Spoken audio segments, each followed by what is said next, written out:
купува кожи от него. А пък Тодор си има работилница и работи като тапицер. Русен, баща му нали почина на Русен? Русен, той работеше с татко, ма сега не спомням, може и да е починал баща му. Нали му рязаха пръстите, 10 пръста и след като му отрязаха пръстите, му рязаха краката и накрая умря. Нямам представа. Това не си Рязаха му пръст по пръст, така казваше баща ми. Не знам, това не го знам. Не ми го е разказала татко. Добре, едно време, като бяхме на село, нали бяхме сяли гьозум, Да, и какво? т.е. джоджум. Да. И отдолу, като почнахме да режем гьозума, открихме кости. И баща ми казваше, че това били кости, кучешките кости, дето са умирали кучета на дядо ми.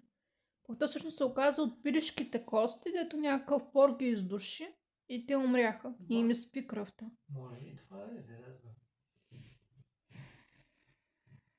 Според теб какви са? Нали пилешки са? Откъде да знам, братанче, ти ако си мислиш, че... Сега нямам спомен как са изглеждали тия кости. Ако са много тънки, значи са пилешки. Ако са по-дебелички, значи са кучешки. Сега аз нямам никакъв спомен това преди колко години е бил. Това е преди... То на селото на баща ни. Това е преди 20 години сигурно. Доматите ставаха, но пътладжаните не ставаха. Пък той говорят пътладжана като син домат. Пътладжана никога не ставаше. Еми, всяка култура си е различна.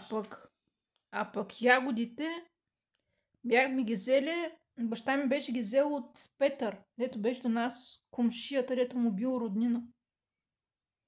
И сестра му, дето той е ерген и тя стара мама. Беше взимал мустаци от ягоди и с тях присъди да станат ягодите. Добре, и какво? От Петър ги взе, нали? Нямам спомен. Ягоди от кой е взимал? Та ягоди отдавна имаше. Аз още от съвсем малък знам, че имаше ягоди у нас. А от кой ги е взел, не знам. Значи аз съм бил съвсем малък, на 4-5 годинки имаше ягоди на село. Не, те ягоди. После от Петър, дето ги взе ягодите. Това не го знам. Дядо ми като почина. След като починал дядо ми, баща ми е съдил ягоди на село. Не знам. И картофи съдеше и Магданос. Основно картофи и Магданос. Мога си представя, че е съдил. Те българските нямаха почти никакви картофи, а пък те чуждите какви бяха? Холандски ли? Какво семе беше? Може и холандския съд. Холандски, дето имаха много картофи. И едри ставаха. Да, може. Мишките на село най-напред изядаха стироопора от заря на хладилника. И той спря да работи, да почна да слага в кладенец храната. Баща ни. Той през лятото я слагаше в кладенеца, за да не се развали. Да, защото нямаше хладилник и там беше хладно. Той се развали хладилник, защото изядаха стироопора. Не ми развалят се там, че сега. После изядаха кората на лимона. Имаше мишки на село, да, те после ме избряха. Не знам. Ми даваше им някаква червена отрова. Изядаха кората на лимона и после той му порасна нова кора. Да, може. Те жабите, ето баща ми хващал жаби един път, отишъл и хванал цял чувал с жаби. Отивал нощно време и с неонова светлина ги заслепявал и те са парализирали, не мърдали и той така ги спохващал и напълнил цял чувал. И после като отишъл с няколко чувала да хваща вече за продажба жаби, то вече нямало. Добре, бе, Танче, за какво ми ги разказваш всички тези неща? Смисъл, за какво ми губиш времето? Искам да се лягам и да си спя. Ти ме дигна от леглото. Кажи, ако има нещо важно и да си лягам. Какво ми разправяш целият живот тук на всичките, смисъл? Не знам какво се занимаваш. Искам да си лягам вече. Знаеш ли нещо за ланеца, дето баща ми и роднините му от неговата страна, от страната на баба ми Янка, където го отгледала неродната му майка ми, мащехата му де факто. Не, тя Василка се казваше майката на вашата майче. Не знам как се казва. Май Та на баба ми Янка, роднините и баща ми бяха събрали пари и бяхме взели златен ланец и гривна. За кой? 300 лева. А за кой? За баба, на мен ми го дадаха. На тебе сте го дали. Аз тогава не бях в Стара Загора, аз бях в София. Да, ама аз чак като отихме на Черковна, чак тогава си го взех. Не на Черковна, на Васил Кирков, като бяхме до семинарията. И ми изчезна и ми се появи някаква тиникия, дет никаква полза нямаше. Не знам там, че не мога да ти кажа. Може си го загубя някак. Няма, аз не съм го изкарала, поисках го от баба ми, тя го пазеше. И като го взех и после изчезна. Нямам никакво представа, че къде е отишъл. Може да е паднал, може да се е загубил, може някой да го открадна, нямам представа. Аз нямам смисъл, даже нямам спомен да съм го виждал.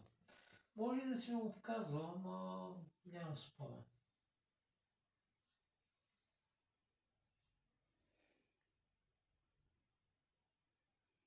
Не знам, може да е... Добре, защо като бяхме на Васил Кирков не искаш да ядеш от компотите на баща ни? Цял чувал беше, цял сак пълен с компоти, го принасяше, пък не искаш да ядеш от него. Забравял съм, не мога да ти кажа, що може би са били, не знам, развалени, нямам представа. Що на мен ги даваше, като са били развалени, трябваше да ми кажеш и аз да не ги ям.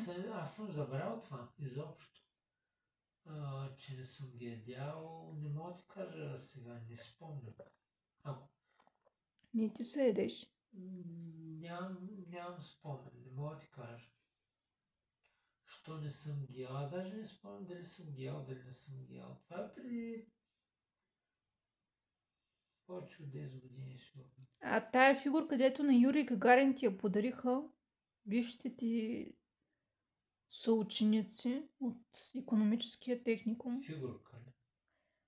Костенурка, ето беше гушнала ракия Бутилка ли? пещерка. Имаше нещо такова, да. Не знам какво стана с това. Не съм го виждал от години. Нали ти го подариха за рождение ли? Да, имаше нещо такова, но какво стана с това, нямам представа. Забравих ли го, взех ли го, какво стана, толкова пъти сме се местили.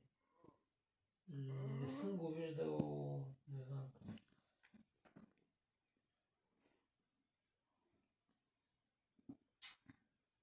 Защо ти го подариха? И ми подарък за рожден ден, танче, да си го сложа на рафта и да си го гледам. Що да не ми го подарят? Защото чак след 5 години, като щупи стъклото на вратата ми, защото не исках да излизам от стаята, да не ме зарази, баща ми да не ме зарази с нещо.